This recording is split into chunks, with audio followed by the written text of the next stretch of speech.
Chapter 1: The Weight of Silence. Erin stood at the bus stop, her hands buried deep in the pockets of her oversized jacket. The early morning fog was thick, swirling around her as though it were trying to pull her into its suffocating embrace.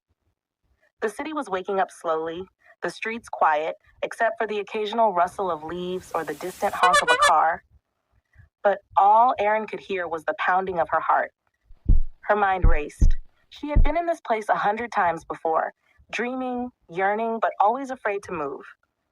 Every time she tried, something held her back. The fear of not being good enough was like a shadow, always lingering in the corners of her thoughts. It whispered, "You're not capable. You're not ready."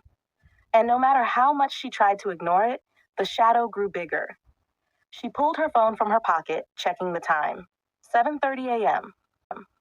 The start of another day. Erin worked at a small, dimly lit cafe on the edge of town. The kind of place that smelled of old coffee beans and cinnamon rolls that were just barely fresh. The work wasn't terrible, but it wasn't the life she imagined for herself. She dreamed of designing clothes, of creating beautiful, meaningful designs that people would wear and cherish. But those dreams felt far away. Too far. She often told herself it was okay, that this was just a stepping stone. But in the quiet moments, like now, she couldn't help but wonder if it was all just to numb herself to the fear of failure.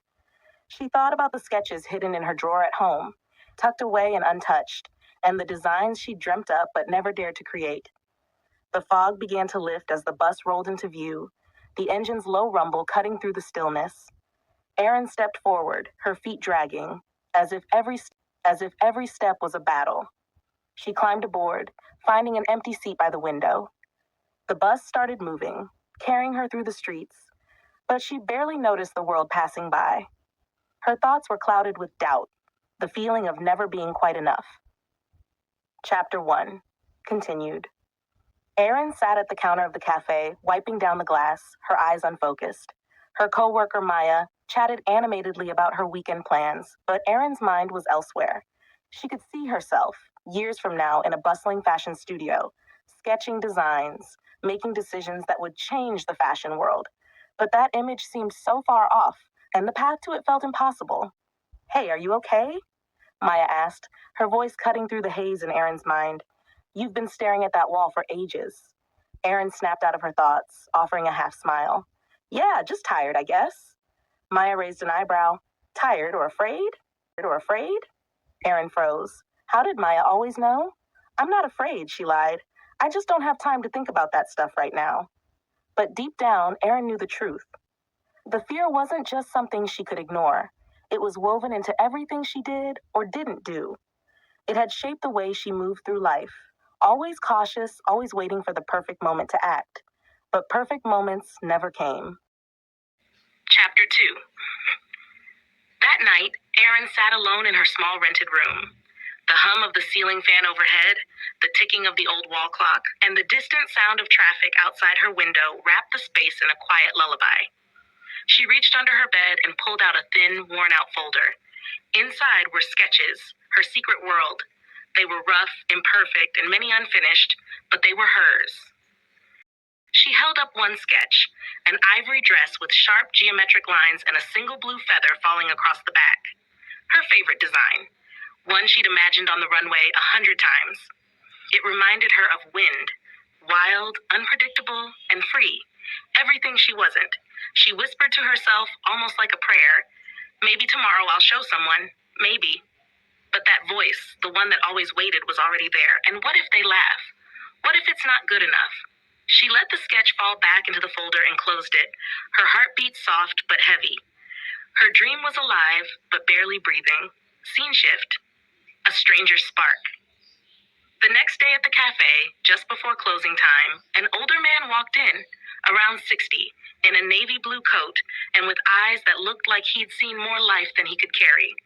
He ordered a coffee and sat by the window. Erin noticed his notebook, thick and well-used, pages marked with neat handwriting and folded corners. Writers always fascinated her. They looked like they knew secrets no one else did. She served him his coffee, and to her surprise, he spoke. "You draw, don't you?" Erin blinked. "What?" The man smiled gently. "Your hands. Artists have a way of touching things, like they're already imagining something else. Caught off guard, she nodded slowly. I used to.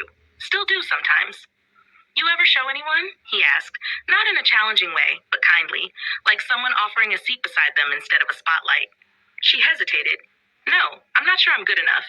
The man stirred his coffee. Most people spend their lives waiting to feel ready. But fear doesn't leave when you succeed. It just learns to walk beside you. He tapped his notebook. I write, by the way. I've been rejected over 30 times, but I still write. He stood up, left money on the table, and as he walked toward the door, he paused, turning just once. Don't bury what you're meant to become just because you're afraid it won't be perfect. And then he was gone. Chapter ending. A small fire. That night, back in her room, Erin opened the folder again. But this time, she didn't just look. She pinned the blue feather dress sketch onto her wall. It was a small thing. But sometimes, the smallest acts of courage are the loudest rebellions against fear. And in that moment, something stirred. Not loud, not dramatic, but real. Let's chapter 3. Thread by thread. Erin woke up to the sound of pigeons tapping on her window and the smell of bread toasting in someone else's kitchen. The city didn't stop for dreams. It spun on, heavy and unbothered. But today, she felt different. Maybe it was the old man's words. Maybe it was the way her sketch looked on the wall like it belonged there. Or maybe, just maybe, something inside her had quietly snapped into place while she wasn't looking. She brushed her teeth while balancing a toast between her fingers, tying her apron with the other. Everything in her apartment had a crack, a chip, a missing knob. But it was her space, her cracked little universe. And today, she felt like showing up for herself. At the cafe, her coworker Mina was humming a song Erin didn't recognize. The day dragged the way slow Tuesdays do. The same customers, the same coffee orders, the same dull background music on loop. But at 4:07 p.m., the universe hiccuped. A girl walked in, young, maybe 16, with a green scarf wrapped like armor around her neck. She sat in the corner and opened a sketchbook. Not a phone, a sketchbook. Erin stared. Something tugged in her chest. She didn't know this girl, but she recognized that flicker in her eyes, the quiet obsession with the blank page, the soft panic of not being enough, the wild hope that maybe this time the drawing will come out right. Before she could stop herself, Erin walked over. Hi, she said, too fast. You sketch? The girl blinked, guarded. Yeah, I guess. Erin smiled, nervous. Can I see? A beat passed, then another. The girl turned the sketchbook around slowly. A face in pencil, sharp, haunted, alive. It was good, like really good. Erin nodded. You've got something. The girl looked down, cheeks flushed. People usually say it's a waste of time. Erin leaned in, voice low. They're wrong. The girl looked up again, and there it was, that flicker, that thing Erin had forgotten she used to have, a thread between strangers who knew what it meant to draw dreams in silence. Nightfall and needlework. That night, Erin didn't sleep. She sewed, thread by thread, cloth by cloth. She had old fabric she'd been keeping for some day. And tonight felt like maybe it was finally that day. She cut, she pinned, she stitched. It didn't matter if it was perfect. It just had to be real. By 3:42 a.m., the dress was half done. The seams weren't straight, the lines weren't balanced, but it looked like her. And it felt alive, and sometimes that's all you need. You don't have to be fearless to begin. You just have to begin, despite the fear. Hammond Chapter 4. The Thread Snaps. Morning came with no mercy. The sky outside Erin's window was washed in gray, as if the world had forgotten how to be anything else. Her phone buzzed with messages she didn't open, rent reminders, a canceled shift, and a text from her mother that only read, "Are you still doing that sewing thing?" She stared at the dress draped over her chair, half finished, slightly crooked, beautiful in its imperfections, and terrifying, because if she finished it, she'd have to show it, and if she showed it, people could laugh, and if they laughed, maybe her dream would die, just like that. She stepped back. The fear was a fog again. No old man, no magical wind, just her and the silence. Later that day, Erin sat on the rooftop of her building, sketchbook in her lap, pen frozen above the page. The city below moved like a machine, each person a gear turning in rhythm. She felt like a loose screw. What if I never make it? She whispered. What if I'm just wasting my life? A pause. Then a voice. You're not. Erin turned. It was the same girl from the cafe, the scarf girl. How? I saw you come in, the girl said, shrugging. Thought maybe you'd be up here. They sat in silence for a while, not needing to explain the weight in their chests. Then the girl pulled something from her bag, a sketch of Erin sewing. You looked like you belonged, she said. Erin blinked back tears. No one had ever said that to her before. That night, Erin picked up the needle again. Her hands shook, her breath trembled, but she stitched anyway. Because something had shifted. She wasn't sewing for approval anymore. She was sewing because she had to, because it was hers. The twist. 2 days later, she posted a photo of the dress online. No caption, no hashtags, just her. And then she went to work. She didn't check her phone all day, but when she came home, 28 likes, 4 comments, and one message from a small underground fashion blog. We love your eye. Would you be interested in showcasing your piece at our upcoming online feature? Erin stared at the screen. Her heart stopped. Then it screamed. Sometimes the world won't believe in you until you believe loud enough for them to hear it. I feel every word of it. Chapter 5, The Stitch That Held. The blog post went live. Erin sat cross-legged on her bed, staring at her phone. Her heart pounded louder than the city traffic outside. There it was, her dress, her name, her story, told in 2 paragraphs beneath a single photo. She looked proud, braver than she felt. The views ticked up, slowly, then faster. Then, comments. This speaks to me. I've been too afraid to show my work. Not anymore. She's going somewhere. Erin laughed, then cried, then laughed again. It felt unreal until it didn't. But the high doesn't last. A week later, she received her first rejection. A big brand she'd admired for years replied to her application with, "Thank you for your submission. Unfortunately," the words stung.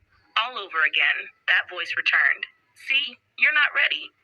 You're just lucky. Not good."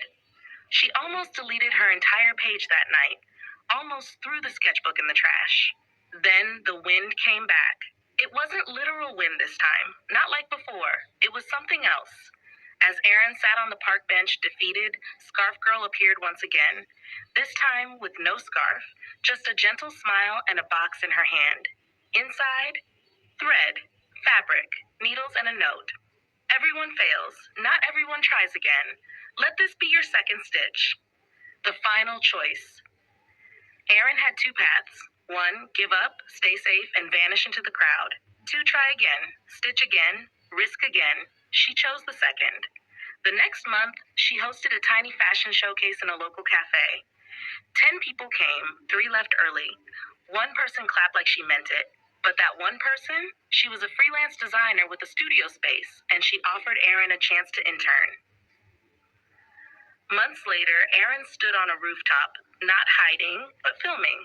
She smiled into the camera, holding up her latest design, wind tugging gently at the fabric. I was afraid, I still am. But fear isn't a wall, it's a hallway. You don't break through it, you walk with it, step by shaky step, until you find a door you didn't know existed.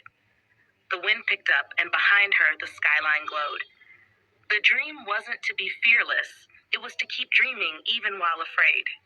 And that's where the story begins. Hey, you still here? That means the world. I won't ask you to like or subscribe, not unless this really meant something to you. If it did, you already know what to do. But more than anything, I hope the story gave you a little spark, a little nudge, maybe a little comfort. Because at the end of the day, stories don't fix us, but sometimes they remind us we are not alone. Thank you for watching. Be kind to yourself and hey, have a good day. I mean, sure, you can have the good day biscuit too, but I hope you actually have a good day. One that feels just a little bit better than yesterday. I'll see you in the next video.